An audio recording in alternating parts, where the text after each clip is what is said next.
Hello everyone, आप सभी का फिर से स्वागत है आज की न्यू पाइथन वीडियो में। तो आज हम लोग पढ़ने वाले हैं फंक्शन कैशिंग के बारे में। तो मैं हूं अपने पाइथन एवीएस कोड में और बना रहा हूं एक न्यू फाइल video75.py। ठीक है। तो सबसे पहले मैं आपको बताना चाहूँगा फंक्शन कैशिंग का मतलब क्या है।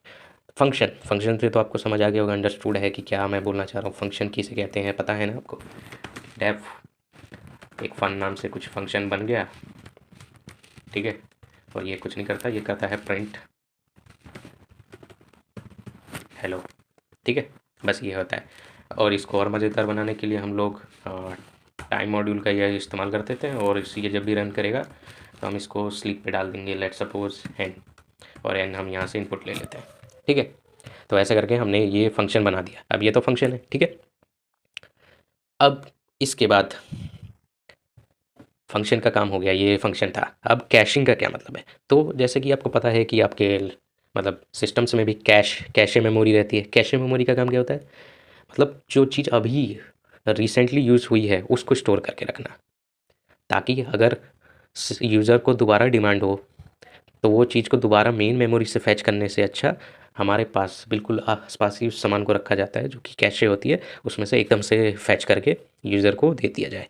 तो कैशिंग उसे ही कहते हैं। तो यहाँ पे भी कैशिंग का मतलब यही है कि जो भी आप वैल्यू, जैसे ये फंक्शन को कॉल करेगा किसी एक एन की वैल्यू के लिए, लेट्स सपोज कि हमने कॉल किया फन टू को, ठीक है, इसको कॉल किया, तो ये ना इसकी वैल्यू को हम लोग ना स्टोर करवा देंगे कि भाई फन टू जब भी हो जाएगा ये फंक्शन कॉल करेगा और जो भी काम होगा ना उसके अंदर, उन सबको तू स्टोर करके रख ले कि भाई उसके अंदर ये काम होना है, ताकि उसके ना सारे रिजल्ट स्टोर करे जा सके। रिजल्ट स्टोर करने का मतलब क्या है, हमें दोबारा उसे एग्जीक्यूट नहीं करना पड़ेगा, और एग्जीक्यूट नहीं करना पड़ेगा मतलब एग्जीक्यूशन एक बार ही होगा, एंड उसके बाद हमें वो वही सेम डेटा अगर चाहिए तो वो चुटकी बजा के मिल जाएगा, मतलब कोई टाइम नहीं कंज्यूम करेगा। ठीक है, तो ये हम लोग करते कैसे हैं, तो इसके लिए हमारे पास ना एक बिल्ट इन मॉड्यूल है फंक टूल्स, और इसके अंदर आ, हमारे पास एक वो है एल आर यू कहाँ चला गया वो कैशे, LRU कैशे। अच्छा, मैं इंपोर्ट तो लिख ही नहीं रहा हूँ, इसलिए मैं कह रहा हूँ मुझे वो क्यों नहीं दिखा रहा है अब लिखता हूँ, हाँ आ गया। ठीक है, तो हमारे पास फंक्टून मॉड्यूल है ना, उसके अंदर एक है LRU कैशे। तो ये एक डेकोरेटर है, तो इसका मतलब हमें कैसे इस्तेमाल करना है, जिस भी फंक्शन पे हमें चलाना है @LRU कैशे, और यहाँ पे हमें एक ना मैक्स साइज़ देना है कि भाई ये फंक्शन पे जो एन की अलग अलग वैल्यूज़ है, तो तुम कितनी वैल्यूज़ के लिए चाहते हो स्टोर करना। तो मैं जैसे बोल देता हूँ भाई तू ना 3 वैल्यूज़ के लिए स्टोर कर, 3 या फिर 2 वैल्यूज़ के लिए, 2 फ़न की अलग अलग वैल्यूज़। तो लेट्स सपोज़ कि पहले फ़न 2 को कॉल किया गया, फिर फ़न 1 को कॉल किया गया, फिर उसके बाद फ़न 3 को कॉल किया गया। तो यहाँ पे इसने क्या किया, फ़न 2 को की वैल्यू स्टोर किया, फिर फ़न 1 की वैल्यू को स्टोर किया। अब मैक्सिमम 2 है। अब जैसे ही ये फ़न 3 की वैल्यू को स्टोर करेगा ना, फ़न 2 को भूल जाएगा, कहेगा भाई फ़न 2 का मेरे पास डाटा नहीं है। ठीक है, तो इसको मैं ना एग्जीक्यूशन टाइम में आपको दिखाता हूँ करके। तो लेट्स सपोज हमने यहाँ फ़न 2 को भी कॉल किया, 1 को भी, यहाँ पे हेलो करके इससे ऐसा करते हैं, यहाँ पे एन की वैल्यू को अपेंड कर देते हैं। ठीक है, अब हमें इसको रन करना है, बस रन किया हमने, तो यहाँ पे ये रुका हुआ है, तो 2 सेकंड रुका, 1 सेकंड रुका, और बस चल दिया। ये क्या हुआ, हेलो 2 सेकंड्स, इसके बाद ये बंद क्यों हुआ, ये इसने प्रिंट क्यों नहीं किया।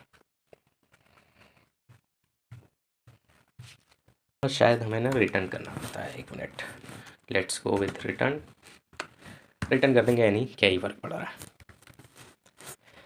हाँ, तो यहाँ पे ना मैं कुछ लिखता हूँ, लेट्स सपोज हम एक तो प्रिंट की स्टेटमेंट्स डाल देते हैं, प्रिंट एग्जीक्यूटिंग।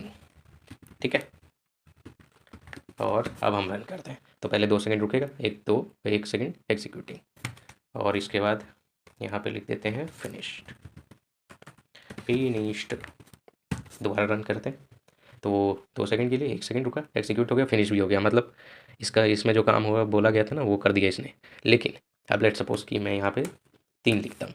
अब टेक्निकली मैंने साइज़ दिया है 2 का, तो 2 दिया है तो पहले 2 की वैल्यू स्टोर करेगा, फिर 1 की करेगा, और 2 रिपीट कर गया तो ऊपर वाले का ही काम चला देगा। लेकिन अब 3 आ गया, तो 3 एक नई वैल्यू है, तो ये इसको स्टोर करेगा और fun1 को भी यहाँ पे ऐसा करते हैं, कॉल करते हैं फिनिश के बाद, और यहाँ पे हम लोग लिख देंगे फाइनल फिनिश।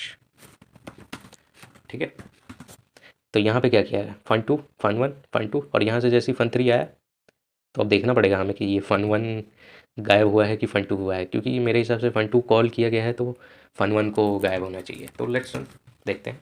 तो 2 सेकंड का डिले, फिर 1 सेकंड एग्जीक्यूट हो गया, फिर 3 सेकंड का डिले, फिर फिनिश्ड, फिर 1 सेकंड का डिले, और फिर उसके बाद हमारे पास आ गया है फिनिश्ड, फाइनल फिनिश्ड, ख़त्म। ठीक है, तो इसका मतलब इसने ये 2 को नहीं किया, जो मतलब आ गई ना, मान लो वो फ्रेश वैल्यू है, उससे पुरानी जो थी, तो fun1 गायब हुआ है, तो fun1 को गायब कर दिया इसने, 3 की वैल्यू स्टोर करके रख ली। तो अगर मैं यहीं पे fun3 को बुला लूँ तो वो 3 सेकंड का डिले नहीं लेगा। तो यहाँ चल रहा है 2 सेकंड का डिले, 1 सेकंड का एग्जीक्यूटिंग, अब 3 सेकंड का डिले लिया, और यहाँ देखो उसने हेलो 1 सेकंड, यहाँ पे जबकि 3 सेकंड लगने थे उसे, पर 3 नहीं लगा क्योंकि वो वैल्यू यहाँ पे स्टोर हो चुकी थी। तो इसे ही कहते हैं हम लोग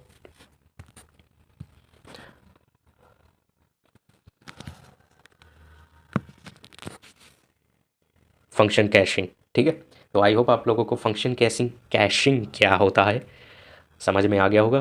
तो इसमें हम लोग फंक टूल में हमारे पास एक फंक्शन है, फंक्शन नहीं डेकोरेटर है, LRU कैशे, इसका यूज़ करते हैं हम लोग वैल्यू को स्टोर करने के लिए।